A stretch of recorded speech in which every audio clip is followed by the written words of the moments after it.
You're looking at right now is dozens of law enforcement officers who have lined up outside of the church to pay their respects to Officer Oberheim as his body will be brought out of the church here. These officers that you see in the picture here come from all over the nation. We know Dallas, Texas is here, New York City police are here, and they have come to show their respects to Officer Oberheim. What will happen any moment now, as you see over on the right side of your screen and then on the left side of your screen, are Officer Oberheim's family and friends who have lined up there as well. Officer Oberheim's body will be carried out of the church. You can see the bagpipers walking out right now. The bagpipes will play as Officer Oberheim's body is brought out. This is a very poignant moment, probably one of the most somber moments that we have seen here as the media. We're not allowed into the church for the rights and the privacy of the family, but this is a very poignant moment. This is a time for these officers to pay their respects to someone that they consider family. We talked to the Dallas, Texas police last night who said that when one officer goes down, they all mourn. It's a family across the nation. Here, I'm actually seeing Missouri State Police walk up to get information as well, so we know officers from Missouri are here as well.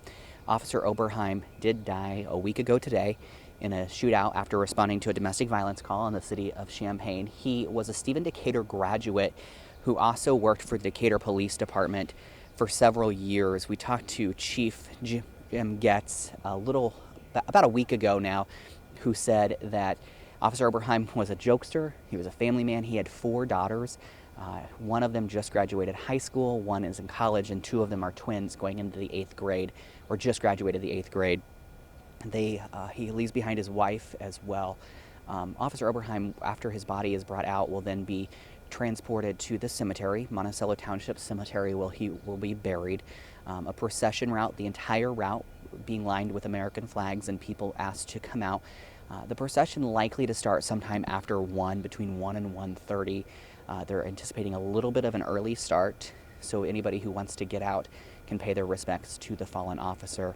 Officer Oberheim also was on the Special Tacticals Force with the Champaign Police Department. His partner, who responded to that domestic violence call, Officer Jeffrey Creel, was also injured in that shooting. He is recovering at home. He was in the hospital. He was shot at least 3 times. The suspect also was killed in that shootout here. It's very quiet here at the church right now. These officers are standing quiet, they're standing strong, they're standing tall. One thing we heard when talking to them yesterday was that they want to make sure that they are supportive to the family, because if something happened to them, they would want their law enforcement family from across the nation to pay their respects and support to their families as well. So over 500 officers attended the walkthrough of the visitation last night, more than 100 people in all, and it seems very possible that that number might be beat today just by the number of cars. Over 200 vehicles will take part in the procession route that will take Officer Oberheim to Monticello. We will have live continuing coverage coming up at 4, 5, and 6, and on Facebook. For now, I'm Chris Carter in Decatur. Have a great day, everyone.